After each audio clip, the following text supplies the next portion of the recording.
Bergotong royong membersihkan ruangan serta perkarangan sekolah seperti ini sudah menjadi rutinitas baru setiap guru, tenaga pengajar di sekolah dasar negeri maupun sekolah menengah pertama di Desa Kuto Winangun, Kecamatan Sendang Agung, Kabupaten Lampung Tengah.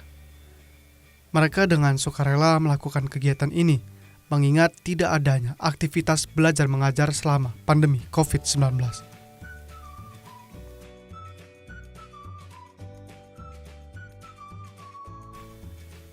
Saya, Yoga Guntur Sugiarto, mencoba menelusuri kesibukan guru tenaga pengajar dalam mengisi kegiatan harian, serta kesiapan mereka dalam menyiapkan solusi untuk menghilangkan kejenuhan peserta didik yang sudah setahun lebih harus mengikuti belajar daring dari rumah.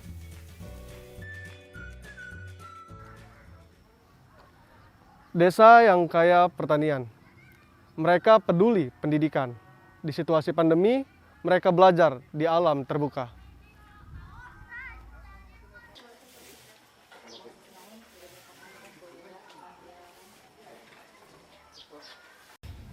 Assalamualaikum, Pak.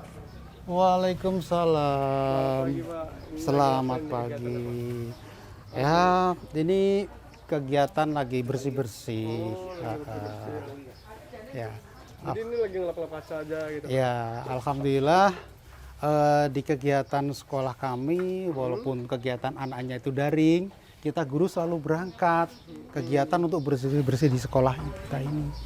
Karena kalau kita semua cuma daring dari rumah, sekolah kita jadi blukar, dia gitu. Jadi kita kegiatan guru-guru itu paling bersih-bersih. Bersih-bersih sama pembuatan persiapan untuk mengajar daring gitu. Itu dipiketin, dijadwalin gitu, Pak. Ya, kalau guru tiap hari berangkat. Oh, tiap hari berangkat. Tiap hari berangkat kalau Karena guru. menghindari blukar tadi. Ya, betul. Jadi kita bersih-bersih, ngelap-ngelap kaca. Jadi tahu kondisi sekolah kita seperti apa, kita selalu berangkat di sekolah gitu. Oke. Cuman untuk menghindari kejenuhan anak daring, kita juga ada kegiatan di luar, belajar di alam terbuka. Itu ada juga di sana gitu. Tapi yang jelas kita selalu berangkat, maka terbentuklah taman seperti ini karena itu selama 1 tahun kita nggak belajar, tapi kita tetap sekolah kita terawat seperti itu, benar, Mas. bagus. Iya. Itu melibatkan siswa juga, Pak? Apa siswa yang datang gitu ke sekolah? Enggak, kalau siswa cuma kegiatan di pembelajaran di Jadi melalui daring aja ya? daring Guru aja. aja yang Guru aja yang datang. bersih gitu. Guru dengan penjaga kerjasama seperti itu, Mas.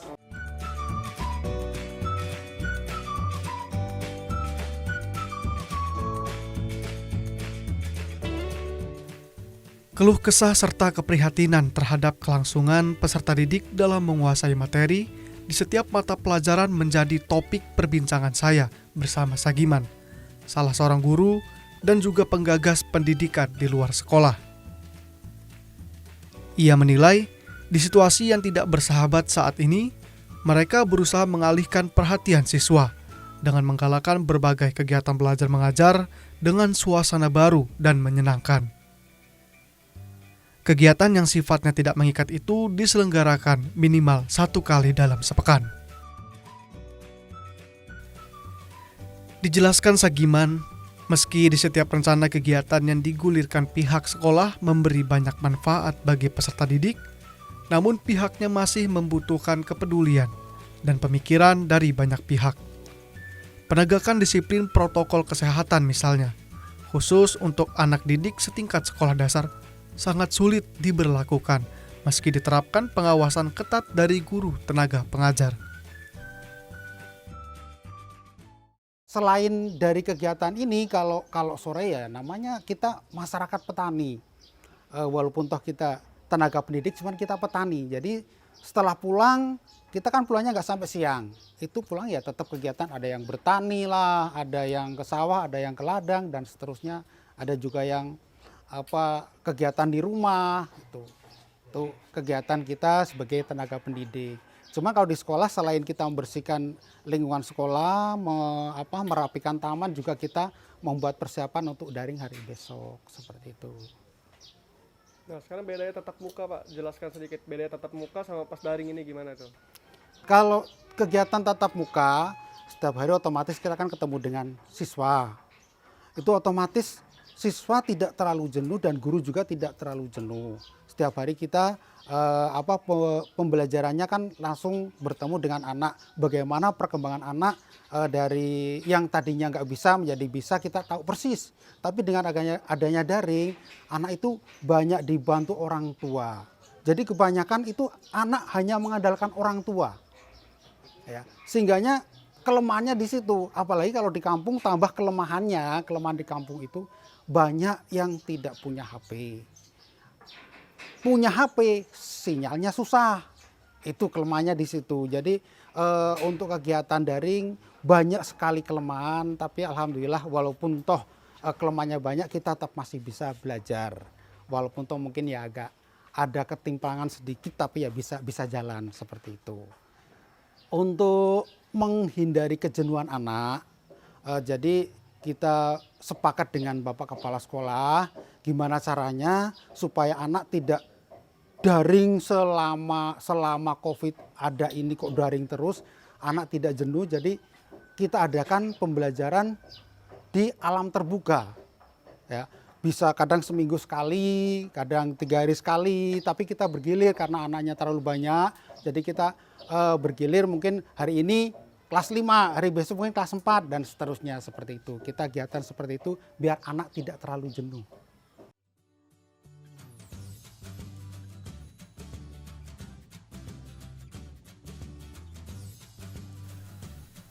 Banyak hal baru yang disiapkan pihak sekolah untuk menghindari ketergantungan peserta didik dari gadget yang menjadi sarana suksesnya pelaksanaan belajar daring dari rumah.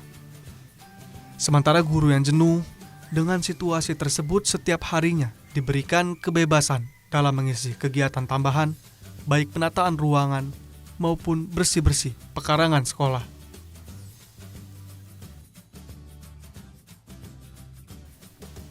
Setelah melalui perbincangan yang cukup panjang, Sagiman kemudian mengajak saya menelisik kegiatan tambahan yang disiapkan guru di luar belajar mengajar daring.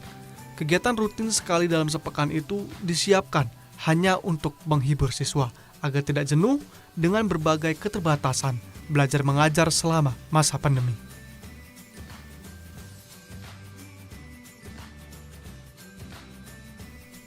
Di sebuah lokasi yang tidak jauh dari pemukiman warga ini, saya bersama Sagiman mengajak para siswa yang sudah berkumpul sejak pagi menuju salah satu perkebunan sawit yang biasa dijadikan tempat belajar mengajar terbuka sekaligus terbebas dari keramaian.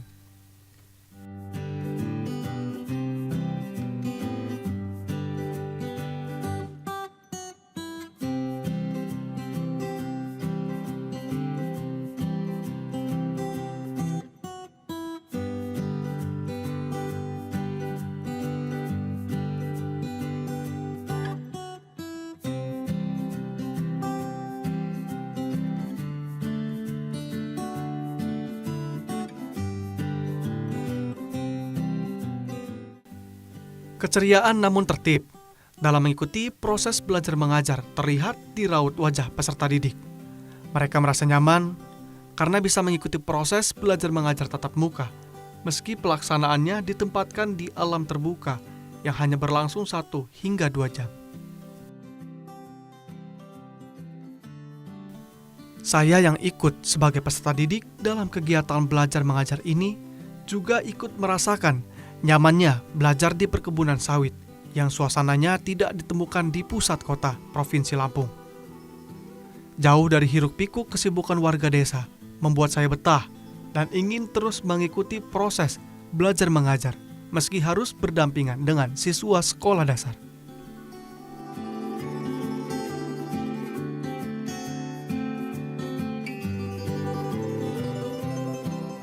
Proses belajar ini dilakukan mungkin paling sering dilakukan itu 1 minggu 2 kali, Mas.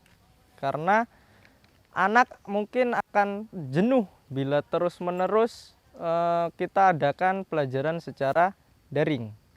Dan juga tentunya untuk menghilangkan kejenuhan anak beserta materi yang ada di buku pelajaran anak memerlukan wawasan langsung agar anak juga gampang menerima materi tersebut seperti itu, Mas. Biasanya jumlah siswanya, Pak? Kalau untuk jumlah siswa biasanya kita ambil maksimal itu 10 anak agar tentunya tidak terlalu berkerumun dan menyulitkan kita untuk mengikuti protokol kesehatan seperti itu, Mas. Jenis pelajaran yang kita berikan apa aja, Mas? Kalau untuk jenis pelajarannya kita mengikuti materi yang sedang kita hadapi, Mas. Seperti kalau materi kita hari ini, kita membahas tentang tumbuhan yang ada di lingkungan kita. Nah, di lingkungan kita sebenarnya ada banyak tumbuhan yang bisa kita eksplor agar anak juga lebih mudah memahaminya. Lalu seperti jenis-jenis tumbuhan, makanan tumbuhan, dan apa saja yang dapat ditanam oleh masyarakat sekitar. Begitu juga dengan jenis-jenis hewan. Hewan apa saja sih yang ada di desa kita, yang ada di lingkungan kita, yang bisa kita lihat, yang bisa kita pelajari, seperti itu, Mas. Kalau untuk mendukung kegiatan hal ini sebenarnya hanya pertama mungkin media seperti buku, lalu komunikasi tentunya agar kita dapat lebih mudah memberikan arahan kepada anak. Jadi anak itu gampang ketika kita beri arahan, besok kita belajar di sini, silahkan siapkan buku dan alat tulisnya, lalu kita berkumpul di tempat ini, sehingga kita sudah bertemu di lokasi tanpa mengumpulkan anak lagi di sekolah atau mungkin di tempat-tempat lain, seperti itu, Mas. Nah, dari pandangan orang tuanya seperti apa? Orang tua sangat mendukung kegiatan ini, karena mungkin orang tua juga jenuh ketika melihat anaknya belajar hanya seperti itu saja. Mungkin anaknya juga gampang bosan, atau mungkin ada sebagian anak yang sulit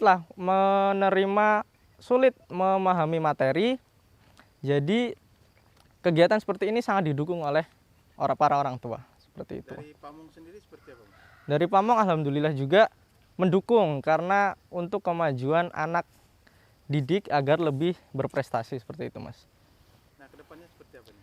Kedepannya jika mungkin masih daring seperti ini, mungkin akan terus berlanjut dan dari pihak sekolah akan terus berinovasi agar kegiatan-kegiatan seperti ini dapat lebih maju lagi dan anak akan lebih nyaman ketika kita belajar di luar, seperti itu, Mas.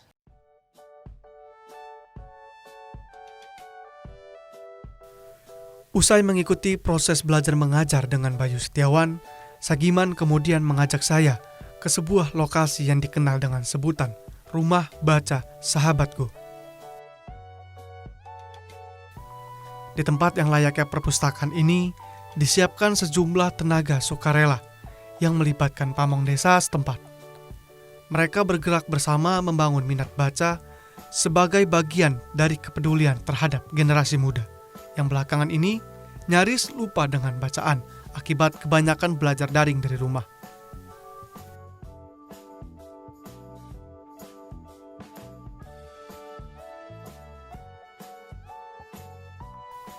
Di tengah keasikan saya mencari buku bacaan, sekretaris kampung yang kebetulan melakukan peninjauan seraya memberikan himbauan disiplin protokol kesehatan menjadi kesempatan baik bagi saya untuk menggali informasi terbentuknya rumah baca tersebut. Dukungan pamong desa yang disebut sebagai pendorong semangat pendiri yang juga tenaga sukarela menjadi topik perbincangan kami hingga rencana jangka panjang setelah berlalunya pandemi COVID-19.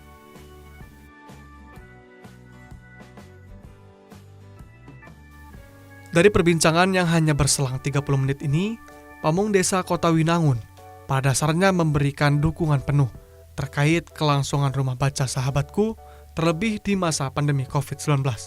Bahkan, di tahun 2021 ini, Kepala Desa setempat telah menyiapkan rencana pembangunan gedung baca yang layak sebagai pengganti rumah baca sahabatku. Di tahun 2019, kebetulan kami pemerintahan desa mengucurkan dana untuk menunjang kegiatan rumah baca sahabatku ini agar terlaksananya kegiatan ini dengan baik dan lancar. Untuk saat ini kami pemerintahan kampung tentunya berharap kepada pemerintahan kecamatan, pemerintahan kabupaten, provinsi bahkan pusat untuk bisa membantu kami agar kami bisa mandiri di gedung sendiri, karena kebetulan pada saat ini kami masih menumpang di salah satu rumah relawan Rumah Baca Sahabatku. Saat ini kami pemerintahan kampung dari tahun 2019 ada wacana untuk pembangunan gedung Rumah Baca Sahabatku. Namun di tahun 2020 karena kaitan dengan pandemi, akhirnya kami pemerintahan kampung tidak bisa merealisasikan gedung tersebut karena lebih ke penanganan COVID-19 di Kampung Kutinangun. Tapi untuk beberapa tahun ke depan ketika pandemi sudah usai, kami pasti akan memperhatikan pembangunan Rumah Baca Sahabatku ini agar lebih mandiri yang didanai dari dana desa Kampung Kutawinangun. Untuk proses belajar mengajar di saat pandemi ini kami tetap menggunakan protokol kesehatan yang ketat. Anak-anak diwajibkan memakai masker, mencuci tangan, dan menjaga jarak agar kondisinya tetap terjaga dengan baik.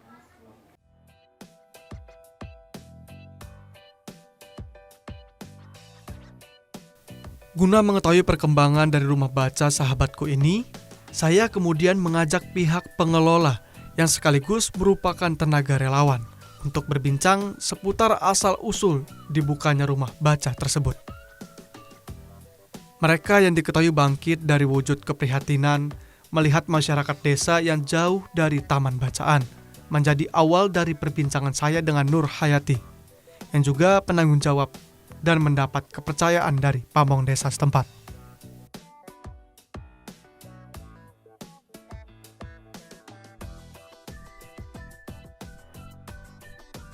Diakui Nur Hayati, pengalaman membangkitkan minat baca generasi muda di desa ini berawal dari kisah perjalanan hidup sahabatnya yang berhasil mengembangkan program rumah baca di salah satu provinsi di Pulau Jawa.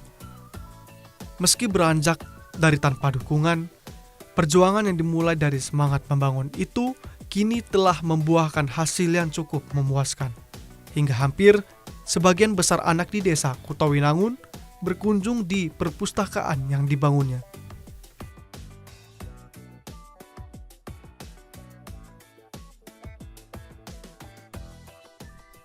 Saya datang dari Jawa, jadi saya baru datang ke Lampung ini pada tahun 2016. Melihat lingkungan di Kampung Kutawinangun ini sangat minim sekali dengan sarana prasarana pelayanan dari pemerintahan, yaitu salah satunya perpustakaan sebagai penunjang pendidikan di dunia pendidikan itu sendiri.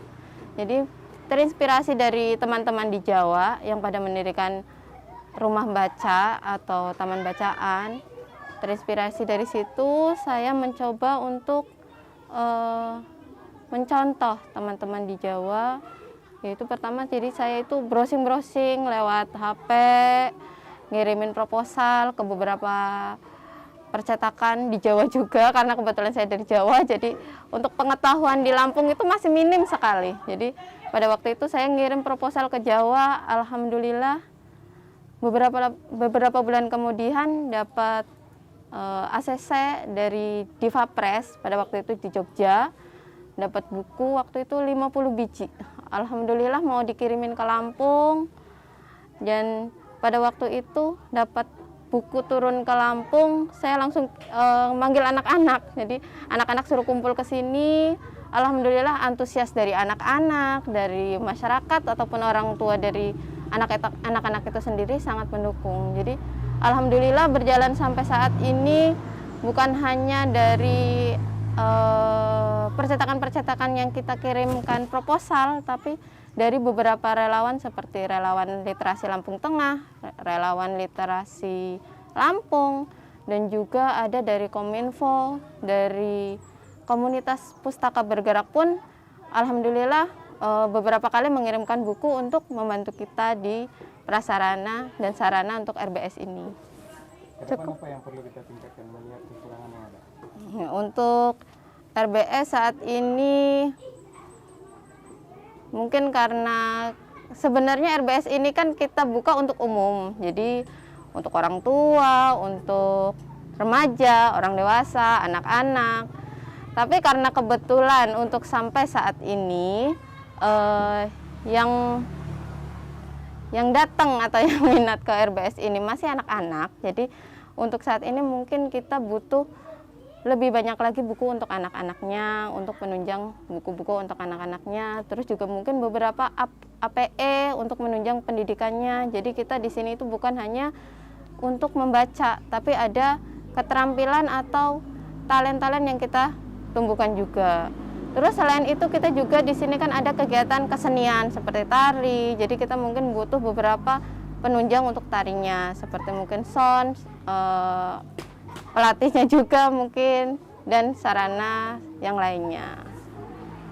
Kalau dari pemerintahnya sendiri di sini pamongnya mendukung penuh atau bagaimana? Alhamdulillah, jadi kita mulai tahun 2019 dapat tawaran pada waktu itu, dipanggil langsung sama Bapak Lurah, Pak Ruslan sendiri manggil kita, jadi menawarkan bagaimana kalau RBS ini kita bantu, kita kasih anggaran-anggaran di dana desanya. Alhamdulillah kami sebagai relawan, karena selama ini kita berjalan sendiri, kita sangat senang karena adanya dukungan dari pemerintahan kampung. Jadi mulai tahun 2019 itu dari kampung mendukung penuh untuk setiap kegiatan di RBS ini. Bukan hanya di sarana dan prasarana, tapi setiap kegiatan mereka mendukung kita. Sejauh ini kan untuk kegiatan RBS kita hanya sekedar karena buku masih sedikit, jadi sampai saat ini jadi buku hanya bisa dipinjam di sini, jadi belum bisa dibawa pulang. Mungkin kedepannya harapan kita lebih banyak lagi buku-buku yang kita bisa koleksi, buku-buku yang bisa kita sediakan khususnya untuk anak-anak, agar anak-anak bisa mungkin membacanya di rumah, sambil selain baca di sini mereka mungkin bisa baca di rumah.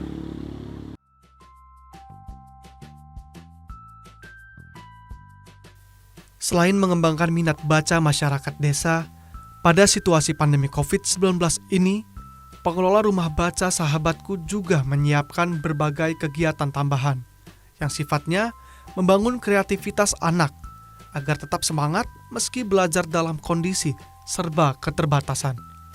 Pandemi COVID-19 yang secara tidak langsung telah memberikan jarak antara peserta didik dengan guru tenaga pengajar, setidaknya terobati dengan tergeraknya kegiatan ini.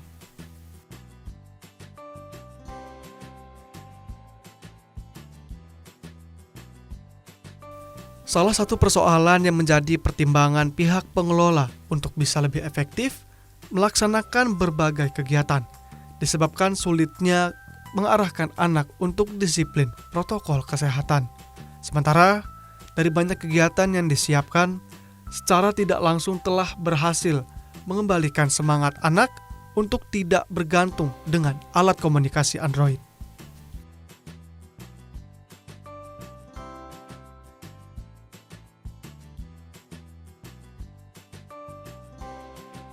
Adapun yang menjadi target lain selain meningkat minat baca dari rumah baca Sahabatku ini, juga disiapkan pihak pengelola kegiatan kesenian dalam mengasah kepribadian anak untuk berani dan tampil piawai dalam mewarnai maupun seni tari.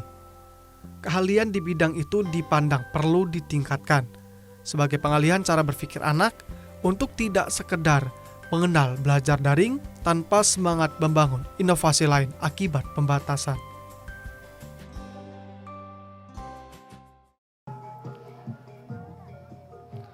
Ada banyak cara untuk mengisi waktu di masa pandemi COVID-19. Dari Lampung Tengah, sampai jumpa di Silopokon selanjutnya.